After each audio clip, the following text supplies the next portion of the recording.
What is going on, guys? JD from New York here. Thank you so much for stopping by the channel. Today, it is Monday, October 30th, 2017, and this is the #1 professional wrestling podcast right here on YouTube.com. This is episode 193, part number 3 of Off the Script. Everybody's been telling me, JD, what do you think? What do you think? What's your opinion? I'm going to give it to you today. Emma, Darren Young, and Summer Rae all released, all future endeavored by WWE, but that might not have been the biggest story on Sunday afternoon. Apparently, comments made by one Lio Rush in NXT.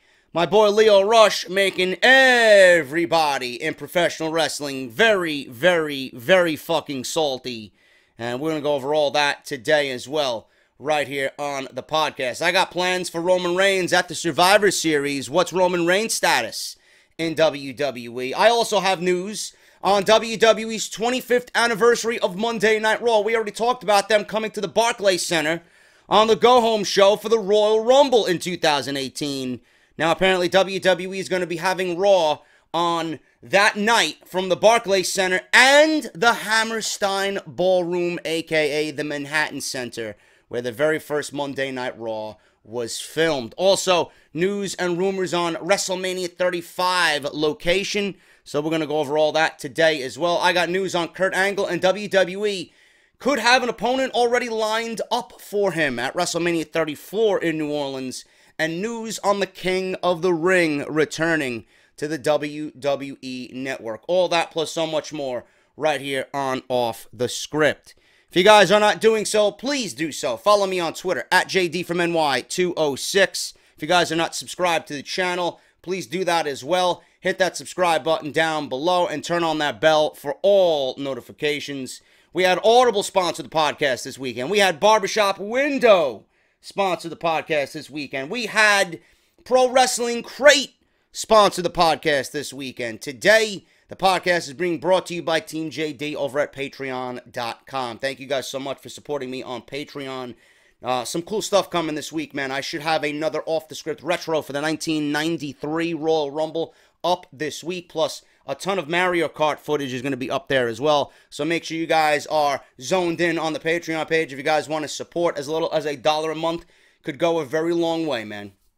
So if you guys want to go check that out, patreon.com/JDFROMNY206. So go check that out over there. Greatly, greatly appreciate everybody's love and support for what I do right here on the channel, man. I bust my ass every single week to bring you guys the best in wrestling talk, the best in video game live streams, and even on Twitch, man. We're going to be live on Twitch because I just ordered myself an Elgato Stream Deck, man. I'm going to take my streams up to the next level, man. So that is coming this week, so we should have fun with that on Wednesday during the NXT Live review and reactions over on twitch.tv/JD from New York. Thank you guys so much for your continued love and support as always. And let's get into the news, man. We got a lot of stuff going here. I want to get into the releases first because that is the biggest thing on everybody's mind right now. Emma being released from her WWE contract. WWE had announced the terms on the release of Emma. Emma lost to Asuka at last weekend's WWE TLC pay-per-view and then again lost to her on Monday Night Raw the very next night. Now, we don't know what led to Emma's release. If I hear anything, obviously, you guys will hear it on this show. People were pretty much saying that maybe Emma asked for her release. Ryan Satin on Twitter said that he had not heard anything of that matter, that Emma asked for her release. Emma actually did post on Twitter an emoji of a broken heart. So, obviously, Emma, if she's posting that, did not ask for her release, and this came seemingly out of left field. Emma was 28 years old. Still a long, long way to go in this business. She began training in Australia when she was 13 years old. Some backstory on Emma. Years later, she moved to Calgary to train at Lance Storm's Wrestling Academy before eventually getting signed by WWE in 2011. Emma was on WWE's developmental system, FCW, and then NXT, until finally being brought up to the main roster as a babyface in 2014. There were different incarnations of her character. Initially, She was brought up as a happy babyface that liked to pop bubbles. If you guys remember that. Earlier this year, there was an idea to give her a makeover of sort of a throwback to something of the sort of what happened in the Attitude Era with the Divas. But that was scrapped because WWE figured that Emma wasn't putting her all into the gimmick and she really didn't portray what they had envisioned. So they pretty much took her from Evil Emma. They transformed her, or at least tried to, into Emmalina. Then they brought her back to Evil Emma, and now we are where we are today. So that didn't work. That was scrapped, and she returned back to Evil Emma. In recent weeks, she was scripted to talk about how she hasn't been given opportunities and how she was the one that started the women's revolution. In fact, it was all revolving around Paige and Emma down in NXT. I believe it was back in 2014 where they crowned a first ever NXT Women's Champion, and that match was between Emma and Paige. There were even rumors of when Paige returns to the main roster that her first program back would be with Emma and at least trying to relive what they had started down in NXT on the main roster. As previously noted, WWE has released Emma from her contract. It looks like this is the start of a wave of releases because WWE also announced that Summer Rae and Darren Young have also been released from their contracts. Young recently returned on their B shows after being sidelined with an injury. He was on Main Event and Superstars and all that shit. Summer Rae hasn't appeared at all on WWE television since last year. Actually, dating back all the way to the draft, she has not been used once on WWE's main roster for both Raw and SmackDown. That's part one of this story.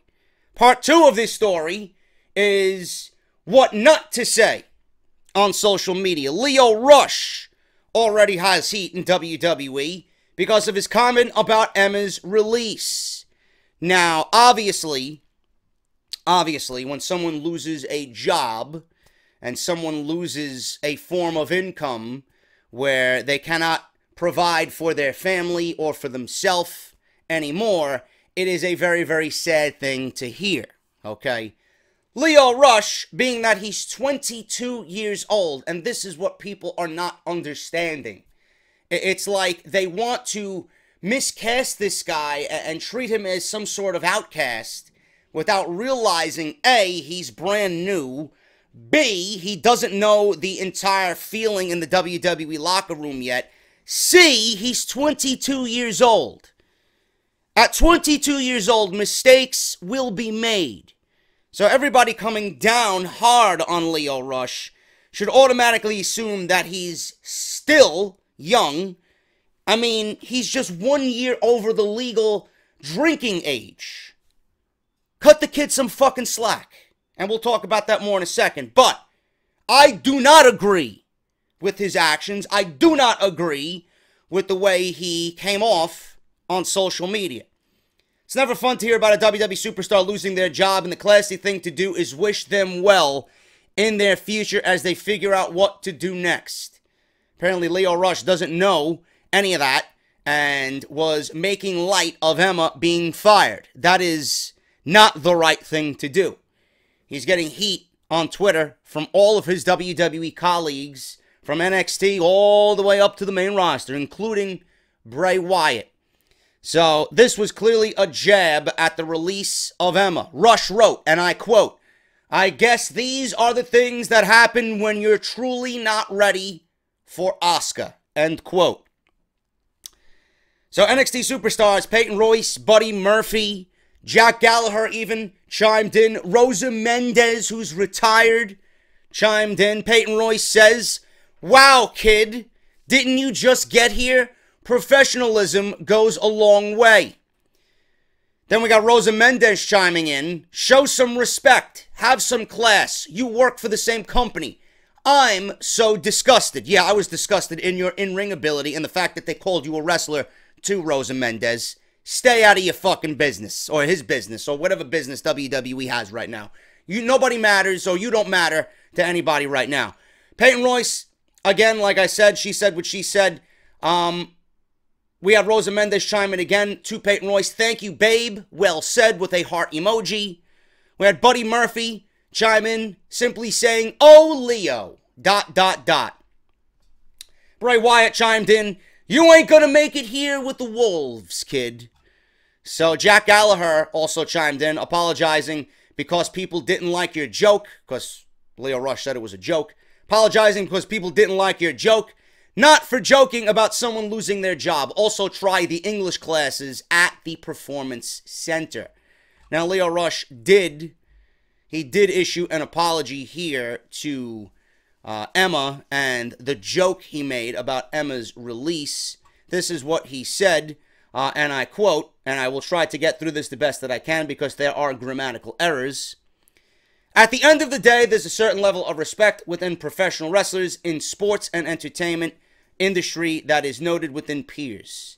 With that being said, Emma, I respect you and everything that you've done for our business. It saddens me that the controversial tweet got completely blown out of proportion and looked at in a very insensitive way. As a family man with a 4-year-old son and expecting another, I would never laugh or mock at the fact of someone losing their job." He spelled losing, Loosing, losing their job, and he spelled there wrong too, because of how it can affect person and their families.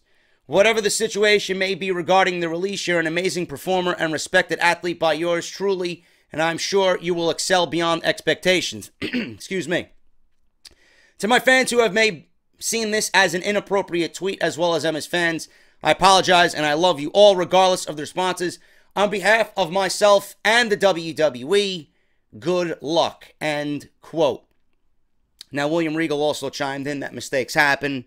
You know, Mick Foley chimed in saying that, you know, with this type of thing, it's immaturity. You know, it's the fact that he's at a young age.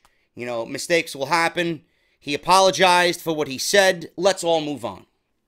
Pretty much what both of them said. William Regal says that, you know, you will go through this type of thing. Mistakes will be made. Lessons will be learned. And that's pretty much it. Forgive and forget. You know, you make a mistake and it's going to be forgotten as time goes on.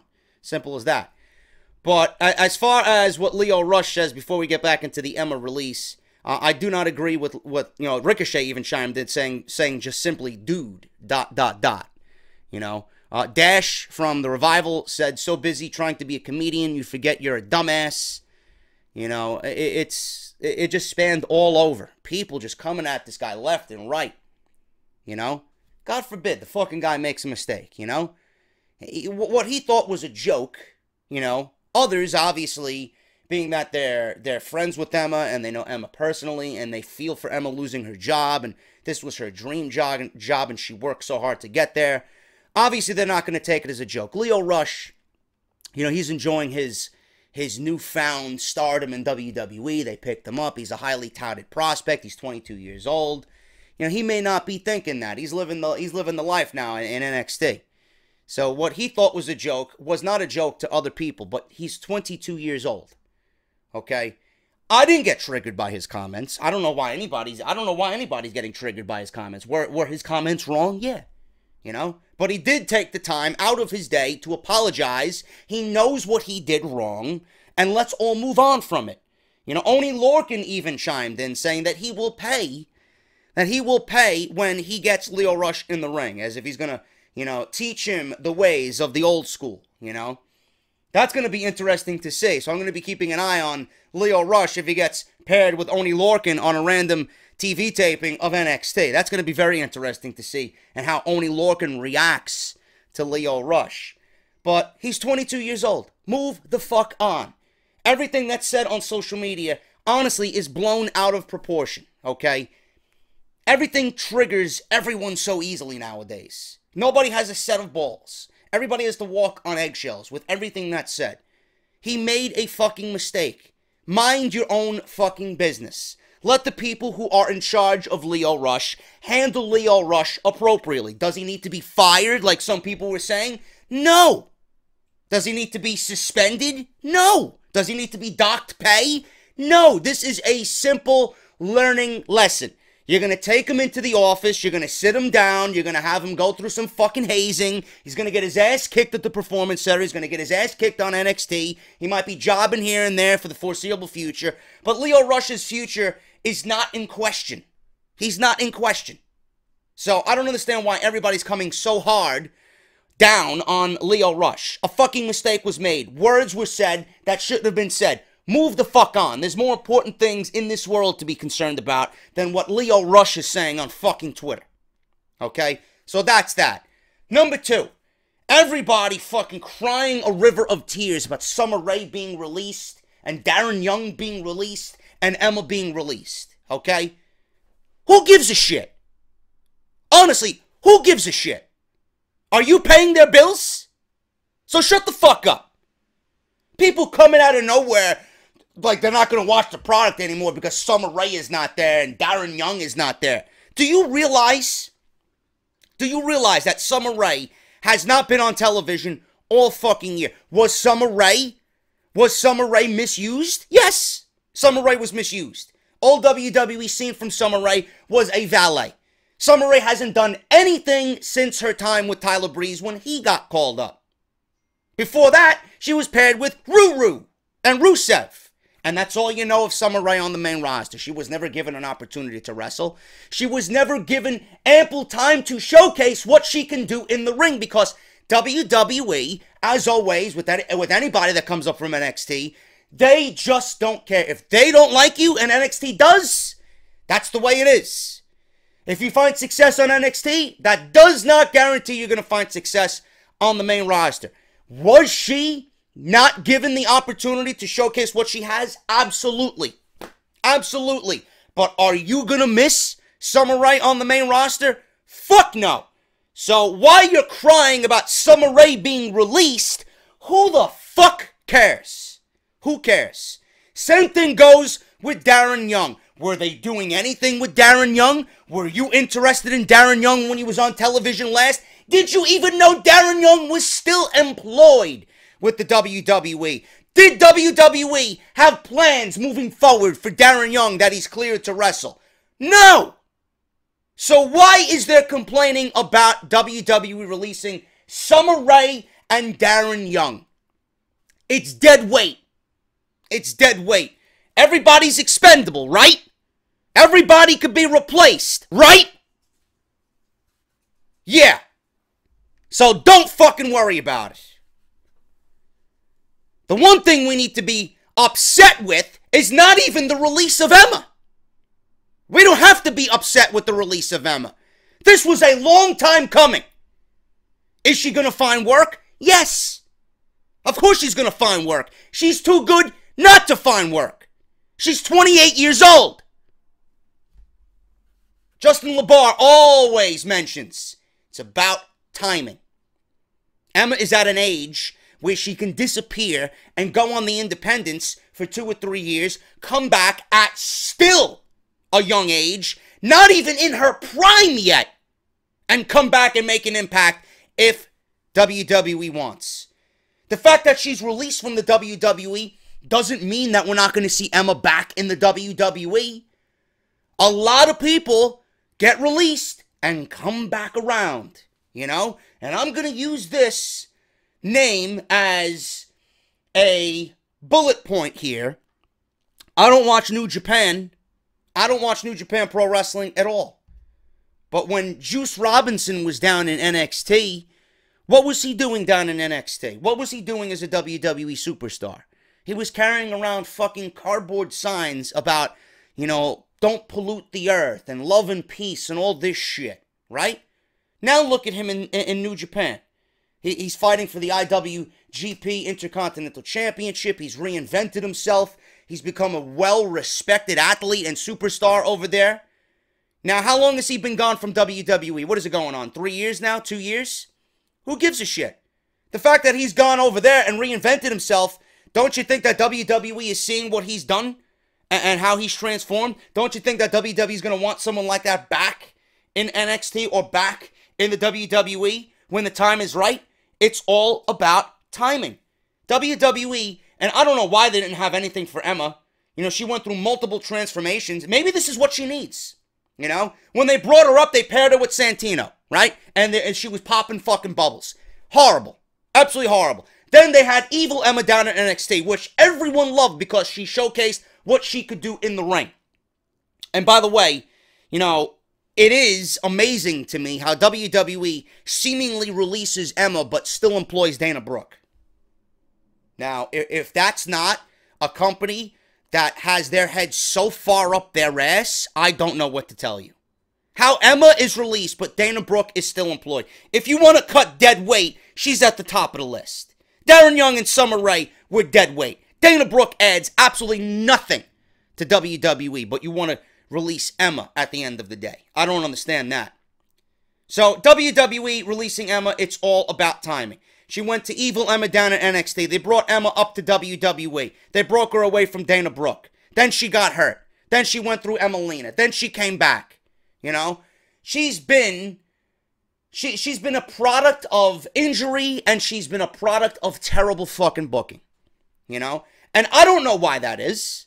I don't know why that is. They didn't find anything appealing with Emma. And yet, we, who watch NXT, did. The WWE main roster people, and the people that are running Monday Night Raw and SmackDown, didn't find anything appealing with Emma. So they didn't push Emma. They kept her in the back. They kept her hidden away from everybody. She was cleared for months to come back, and they had nothing to do with her. Nothing. And now she comes back. For the last 2 months, she's been given television time.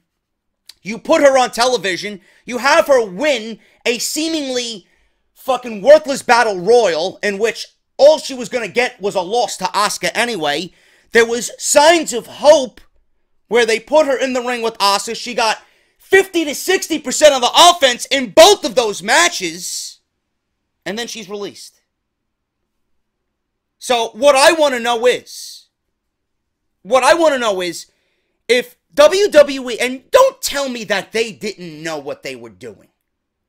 If WWE knew that they had every intention of having a release day, and if WWE had every intention of releasing Emma, why did they do what they did with Emma and Asuka?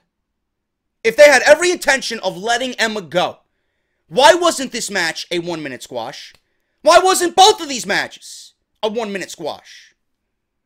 I mean, all you need to see is that, and you can tell that this company is absolutely run by a bunch of fucking idiots. So on top of that, you release Emma, but you also ruin Asuka in the process for the first week of her main roster run. You mean to tell me that WWE didn't know that they were going to release Emma? Why wasn't these matches squashes? Why wasn't Asuka built up as a legit killing machine if Emma was ultimately going to get released? Why did she get so much offense in? Why did Asuka have to scratch and claw her way to a victory at TLC and then at Monday Night Raw? Why are people saying on social media, well, I find nothing attractive, I find nothing appealing about Asuka? Yeah, because it's WWE's fault.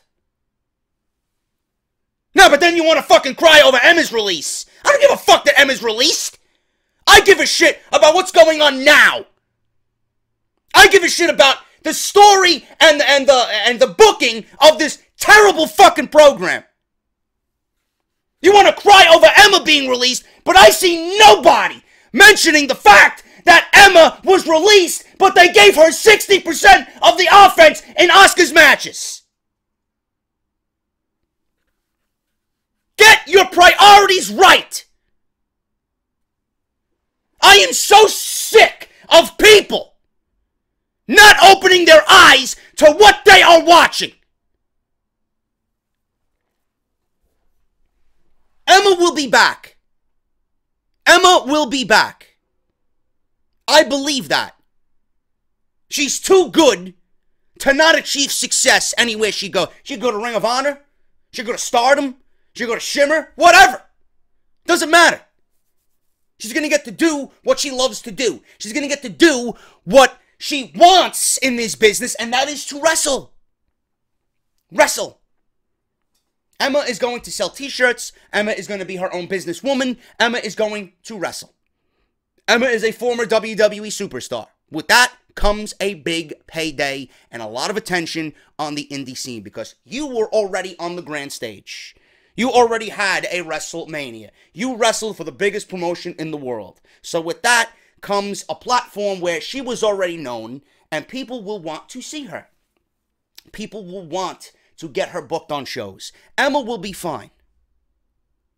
The thing that I'm not fine with is people overlooking the fact that Asuka has already been tarnished.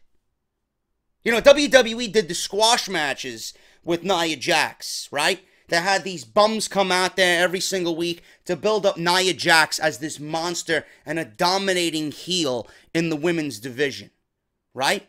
But they give Emma Asuka. Why? That doesn't make any sense to me.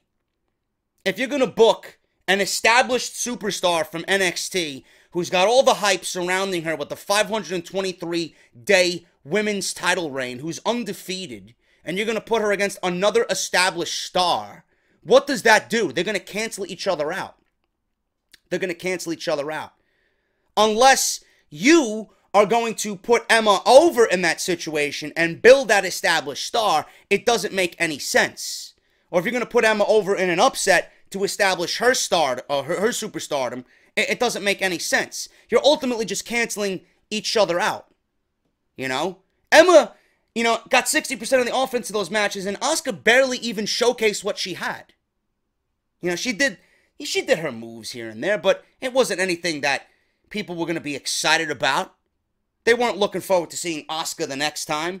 All they seen, because they canceled each other out, was, oh, another female who's got colorful hair, and she's got a colorful outfit, she's got that Japanese mask, she's got a nice entrance, she's got good charisma about her, but what's so special about her in the ring? How can she showcase what Asuka is, and how dominating Asuka is, if you're putting Emma over and you're trying to make everybody on the main roster even? It doesn't work that way. It doesn't work that way. Asuka was built up as a legit killing machine in NXT. It's simple logic. You do the same thing in NXT that you did. You do the same thing on the main roster that you did in NXT. It doesn't take a fucking scientist to figure this out. You did it with Nia Jax. Why aren't you doing it with Asuka? They did it with Ryback. They did it with Braun Strowman. Look at how over Braun Strowman got. Look at what he was able to showcase. Didn't work too well with Nia Jax because WWE fucked that up. Look what it did to Ryback. Strowman and Ryback. 3, 4 guys at a time they were demolishing. Braun Strowman got incredibly over. They were building him up as a heel. People loved the destruction so much that he's now a babyface. Then you throw Roman Reigns in front of him. Signed, sealed, and delivered. You got your next monster. Look at the way they booked Braun Strowman. Look at the way they booked Ryback before they fucked him up. Now you're going to ruin Asuka 1 week in? You're not going to take the same steps for Asuka? Why isn't Asuka destroying 2, 3, 4 women at a time? Why? I don't understand that. It's absolutely mind-numbing how this company doesn't realize that they are fucking up. Why must everyone come up from NXT and ultimately be ruined? Obviously, if they're booking them in NXT a certain way, and it's worked for 3 fucking years, why do you see a need to change it? I don't get it. People would have loved to see Asuka destroy 3, 4, 5 women at a time. Nobody is ready for Asuka. No shit if she's destroying 3 or 4 women at a time. Then you put someone like Emma in front of her. And you continue that. You don't bring Asuka up to the main roster and give her Emma and then have them, you know, even Steven booking, cancel each other out. Absolutely ridiculous that WWE has booked Asuka this way, ultimately gonna release Emma anyway. Nobody's thinking about that, though. It's the first fucking thing that popped into my head. No, but I complain about the fucking product, though, right? Fuck out of here, man. So, what did we learn here? What did we learn here? Summer Rae? Who cares? Darren Young? Who cares? Expendable. Emma. She's released. She's 28 years old. She'll be back. All about timing.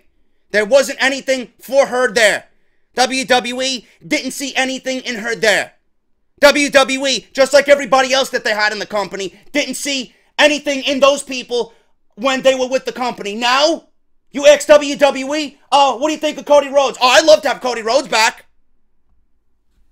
Everybody that leaves WWE, you know, gonna come back.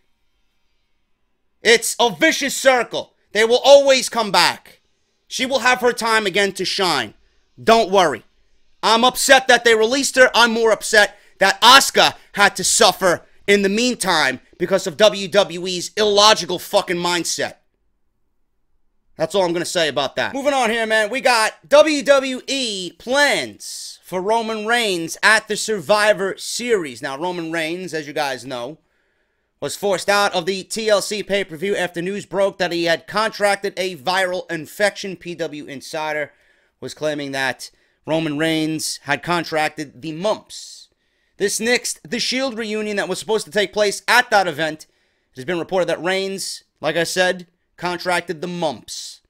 Seth Rollins and Dean Ambrose both already have a match scheduled at the Survivor Series.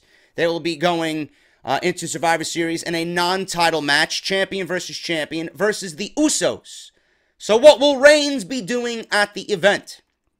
It was previously reported that Reigns will be evaluated by WWE doctors on Monday, October 30th, today, to see if he is able to return or not. If Reigns is cleared within the next week or two, the plan for him, according to Dave Meltzer in the latest Wrestling Observer newsletter, is for Reigns to be the captain of Team Raw. This would be in the Team Raw versus Team SmackDown elimination match at the Survivor Series. Ryan Satin of Pro Wrestling Sheet reports that Reigns is expected back shortly before the Survivor Series. There's a chance that Reigns could be kept off TV until the Survivor Series is over with if WWE decides to go ahead with another storyline while Reigns is out. It seems that all of this will depend on Reigns' health moving forward. If he is cleared in the very near future, he will likely be the captain. If he has to miss another few weeks, WWE could hold off on him to return after the Survivor Series. So, obviously, this is what was going to happen, being that Reigns wasn't a part of the initial Survivor Series build for Week 1. They had already announced that Rollins and Ambrose were going to go into Survivor Series in a tag team match against the Usos, which is probably the one match that I'm looking forward to, the only match I'm looking forward to at the Survivor Series pay-per-view. Everything else is just complete and utter trash. But Reigns, seemingly with this Shield reunion, has nothing else to do. So if Rollins and Ambrose are already tied up in the Usos, they're not going to come out and do double duty when you have an entire roster spanning Raw and SmackDown that needs to be on this show. Not going to happen. Reigns, if he is indeed going to come back, yes, will be the captain of Team Raw because he is the #1 guy on that brand. Number 2, when Reigns comes back, if he's cleared to come back, I could see him leading the charge for Raw's invasion on SmackDown to get things going there and be somewhat of a retaliation for what SmackDown did to Raw last week. So when Reigns comes back, yes, he will be the captain, but it will also probably signal when Raw is going to sneak attack SmackDown just like they did to Raw on Monday night. So I could see that, definitely. I could even see an instance where Reigns brings the Shield, because if you guys noticed that Rollins and Ambrose were the last 2 guys that got beat up in that invasion or siege before SmackDown dragged Kurt Angle back through the curtain and into the ring.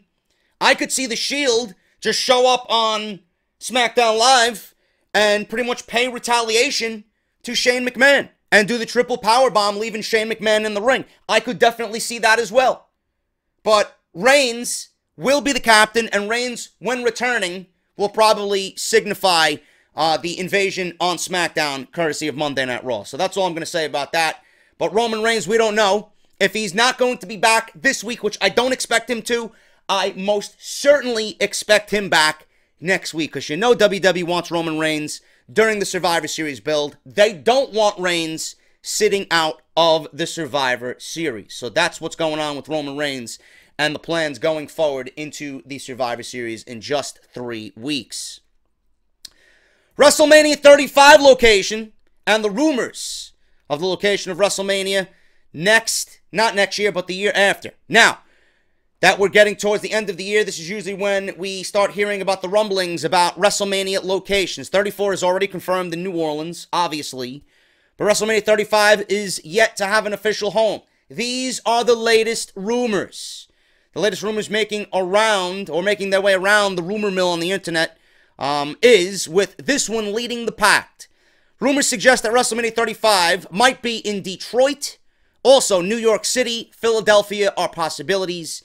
These rumors come from Darren Easley, who WrestleZone says has broken a few stories in the past. And this is what I quote from his official Twitter page, or Facebook page, rather. Heads up for WrestleMania 35 news. Nothing is confirmed, but there is a ton of chatter that Detroit has already been selected for the location of WrestleMania 35. If this is indeed accurate, this could be the most inexpensive Mania for many here possible, as the District Detroit, the Arena Stadium, has a convention hall within 5 minutes from Canada. I will keep you posted if anything is confirmed. However, if this is not the case, the other two finalists I am hearing is New York City and Philadelphia. This is from Darren Easley's Facebook page. Nothing is confirmed right now at the moment, so make sure to take this with a grain of salt. If it did happen in Detroit, it would be at Ford Field, which holds over 80,100 people, which that was the number for WrestleMania 23. It was 80,103 to be exact. NXT Raw and SmackDown Live would take place at the brand new Little Caesars Arena in Detroit.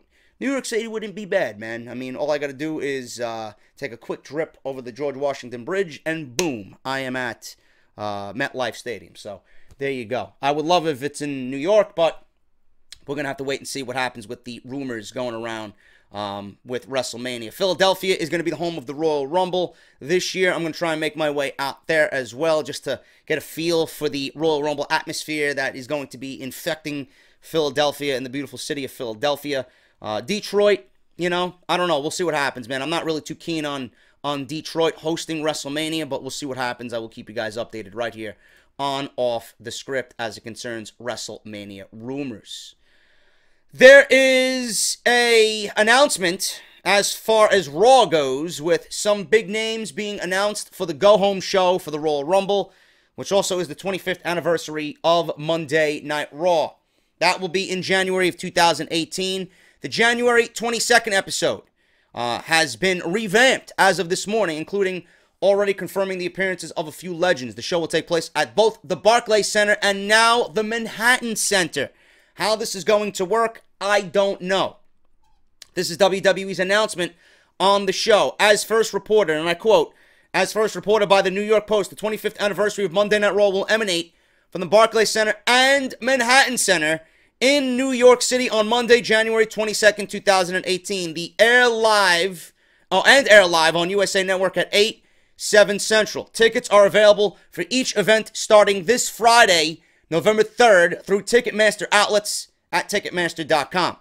Superstars from both Raw and SmackDown Live will be at the Barclays Center, while the event at Manhattan Center, the site of the first ever episode of Raw, will feature both superstars competing, plus special appearances by WWE legends The Undertaker, who was in the very first main event of the very first Monday Night Raw against Damien Demento, Shawn Michaels, Kevin Nash, amongst others. VIP packages, including a meet and greet with a WWE legend, will be available for fans at Manhattan Center. What unforgettable moments will happen as the longest running weekly episodic blah blah blah blah make me throw up program in USA primetime television history celebrates its 25th anniversary from 2 separate locations? Find out on January 22nd, either in person or on the home of Monday Night Raw, the USA Network. So what you're telling me is that this is going to be an old school Raw. Seems like it. Sounds like it. I know a lot of people are just pinpointing to The Undertaker returning on Monday Night Raw. Now, obviously, the only thing I'm going to say about this is, A, we don't know. We don't know what's going to happen with The Undertaker. Only WWE knows at this point. And at this point, who really cares? Who really cares? You know, are the WWE going to go back on that beautiful retirement that they did at WrestleMania 33 for The Undertaker? You know, will they go against what they did there and bring The Undertaker back? The one thing, you want to know, honestly, the one thing that pops into my mind here is if you're bringing The Undertaker. Now, when you look at The Undertaker, you know, The Undertaker is a type of character that isn't really going to be making special appearances for, you know, a WWE show unless he's involved in something big. You know, they're not going to call upon The Undertaker to come out to a random show and do a special appearance on television. No. It's not what The Undertaker's character is about. It was never about that. So the first thing that popped into my mind here is if The Undertaker is going to be on television for the 25th anniversary of Monday Night Raw, the only logical thing here, and the only thing that makes sense, is that The Undertaker will probably be doing something big, and it will probably lead to another match at WrestleMania. That is my first inclination here. That is my first thought. Against who? I don't know. I don't know. You know, we could see Undertaker versus John Cena. But why would WWE do that when they're positioning Jinder Mahal versus John Cena? Maybe with this Braun Strowman-Kane deal. Maybe we get Braun Strowman beating The Undertaker, and then maybe we see The Undertaker confront Braun Strowman. They did have a nice little stare down earlier in the year. So that could be leading to a Undertaker versus Braun Strowman match at WrestleMania. Who knows? Who knows? I'm just throwing ideas out of you, you know? Because we all know that Kane is going to put over the monster, Braun Strowman. Maybe Braun Strowman versus The Undertaker is what WWE has planned for WrestleMania 34 in New Orleans. I don't know. I don't know. But The Undertaker's character is not really one that you're going to call upon for a random television appearance. If The Undertaker's going to be there, The Undertaker's doing something big. But in the end, do you want them to do anything big after what we've seen at WrestleMania? You know, that was a beautiful send-off. Why do that and then have him come back the next year? Doesn't make any sense. But Monday Night Raw is going to be emanating from the Manhattan Center, the Hammerstein Ballroom in New York City. Gonna be awesome. I love the smaller venues. I wish WWE would do the whole fucking show at the Hammerstein Ballroom. What does that venue fit? 3,000 people? I just love the intimacy. I always love the intimacy of these smaller venues, man. I really do. You know? One of my favorite pay-per-views of all time was the ECW One Night Stand pay-per-view in 2006. With Rob Van Dam and John Cena, man. The intimacy of that small venue, the intimacy of that crowd, just during that event was unlike anything I've ever seen, man. I love the intimacy of the small venues, and I wish WWE would do the whole show from there instead of the Barclays Center. But obviously WWE wants to get the 14,000 strong fitting into the Barclays Center, or however many people fit into the Barclays Center. You know they got to sell out, right? They want to get charge as much as they can and make as much as they can. Meanwhile, they could put those people in the Hammerstein Ballroom and maybe charge a little bit extra for ticket prices. That's what I'd love to do. I wouldn't mind paying more. If I wanted to go to, I would not mind paying more to see a show at the Hammerstein Ballroom in an intimate setting like that. I would not. I think that's fantastic. I love that setting. I love that whole feel, the whole environment, you know? And it would be great to see fucking people shit all over the wrestlers that they don't like in a smaller venue. But then again, you know, WWE might not want that to happen because, you know, they got to protect Roman Reigns the very best that they can going into WrestleMania. So that is that. And the Hammerstein Ballroom, the Manhattan Center, going to be getting Monday Night Raw and the 25th anniversary of Monday Night Raw. We have more news here as it concerns, if I can get to my notes fast enough here, we have King of the Ring returning to the WWE as a weekly television show. Not the King of the Ring that you and I want back, but it could be returning as a weekly television show. If things work out the way that WWE's hoping, then they will have a new weekly television show in the United Kingdom in 2018. There were plans to launch the show earlier this year on the WWE Network, but that was delayed, and now they are looking at a deal that would pay them. The other reason is that the UK TV show has been delayed is because the pilot taping from March cost the company a lot of money. A TV deal outside of the WWE Network would offset these costs and bring in additional revenue. The working title for the show right now is WWE King of the Ring, and it has been pitched to ITV and other networks. If they can get the deal with ITV, then it would be a huge deal for them because the station reaches almost most of the country like NBC, for example, does in the United States. ITV was looking at bringing in World of Sport back with a 10-week commitment, and Anthem Sports was on board to produce the show, but costs became an issue. ITV is still open to airing wrestling on the network, so it would make sense for them to do business with WWE. If a deal is signed, WWE would want more than just a 10-week commitment. You know, at this point, I honestly don't even care if there's a UK show. I really don't. And I would not want them to name it King of the Ring because, you know, I think the King of the Ring is something that WWE could still utilize for its main roster and make a lot of money off of it. I think it would be a great concept. I think it's a concept that needs to come back, that's been away for a very long time. It's a concept that's been neglected. Concepts like Hell in a Cell and TLC and fucking all these other gimmick pay-per-views, they need to go away. They need to be gone for an extended period of time so that they can just generate interest again. Every time we see October come around every year, oh, we got to think Hell in a Cell, right? Every time December used to come around, oh, TLC, right? That doesn't mean every time we see October, we're going to get a Hell in a Cell pay-per-view. That's not the way I want it to work. You know, if Hell in a Cell went away for about 3 or 4 years, I would not even give a shit. I would not care. And then when it comes back after a long, extended time away, we would be more prone to be excited about it. King of the Ring is something that a lot of fans want, especially me, want to see come back. It could be utilized as a bridge between WrestleMania and SummerSlam. Why WWE has not done this. Why WWE is so keen on doing tournaments on the WWE Network but refuse to bring back the King of the Ring. I don't know. The King of the Ring could be utilized as a brand-exclusive pay-per-view. They could make it into a big deal. They could make it into their own form of the G1 Climax. Why wouldn't they want to do that? That's what people nowadays, wrestling fans, want to see. That. And love that aspect. Tournaments are so great. Not just for the fans because it generates excitement. But it's a great tool to get people over. And I don't understand why WWE just abandoned the King of the Ring product, the King of the Ring name, the King of the Ring tournament, but seemingly has done tournaments every single year with the Cruiserweights, Mae Young Classic, rumored going to be a tag team tournament next year. Why not bring the King of the Ring back? So I don't want this to be named King of the Ring. Because if it's brought back with the UK guys and it's named King of the Ring, then my hopes of ever seeing King of the Ring come back, the King of the Ring tournament, are done. And I don't want that. And at this point, I'm overwhelmed with the amount of WWE television that I have to cover on this show. Raw, SmackDown, NXT, or this channel rather. All 3 of those brands. I would love to see the UK guys, but I don't want to spend another hour out of my week watching another show. There's a reason why I already neglect 205 Live. So, I don't want to see more WWE weekly television. Incorporate these guys on NXT somehow. Simple as that. You know? It is what it is. If King of the Ring comes back as a weekly television show for the UK guys, you ain't going to be seeing it the way we want to see it. And I don't want that.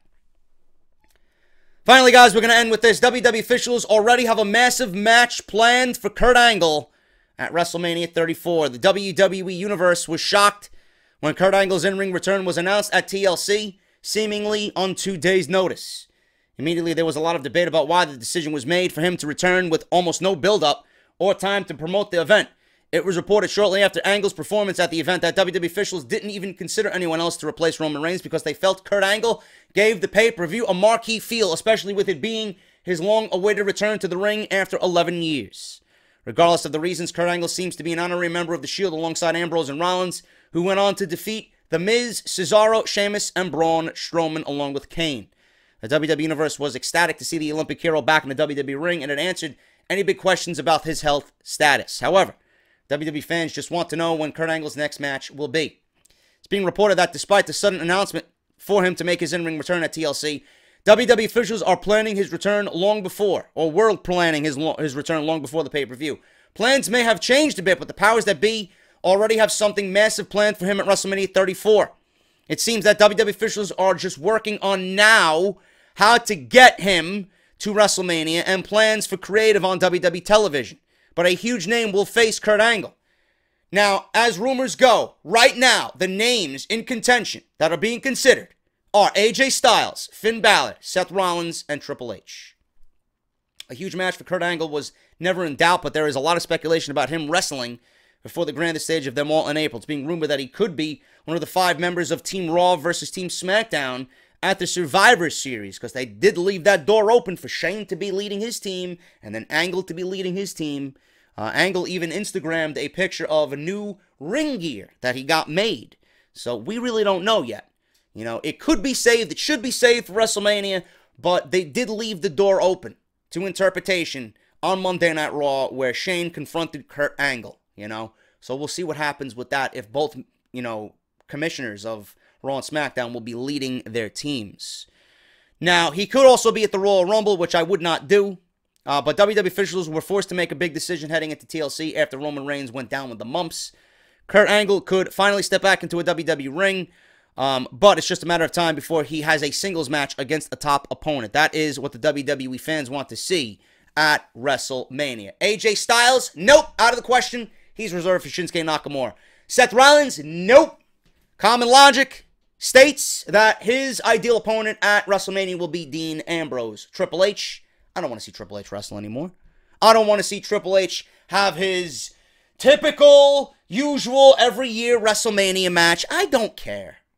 The roster is big enough to where WWE doesn't need to rely on Triple H. And if you're already going to have the rumored horsewomen match at WrestleMania, you don't need Triple H. Simple as that. And Triple H is at the very bottom of the list of guys I want to see in the ring with Kurt Angle. I'd much rather see a Samoa Joe. I'd much rather see a Finn Balor. Because after WrestleMania, or before WrestleMania rather, after the Royal Rumble even, if they even go through with the Balor-Lesnar match, what is Balor going to do? What plans are there for Finn Balor going into WrestleMania? You know? Nothing. And Kurt Angle has stated that Finn Balor is one of the guys that he would love to wrestle on the current roster. So, there you go. Out of those guys mentioned, Styles, no, because he's on a SmackDown, and I want him against Nakamura at WrestleMania. Rollins, makes sense for him to go against Dean Ambrose. Great way to turn Ambrose heel and split up the Shield. Triple H, I don't give a shit. Balor, out of those names, is the only one that I see. Balor is the only name out of those names that I want to see against Kurt Angle, if those are the names in contention.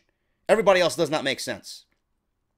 But we are several months away from WrestleMania. Things can change at the drop of a dime. But this is what WWE has planned right now. This is their mindset right now. So we'll see what happens with that. But Kurt Angle did get new ring gear made. He will be in a WWE ring, and he will be back at WrestleMania. We just don't know against who. But out of those names, Finn Balor is the only one that I want to see, as everybody else has much better things in store for them.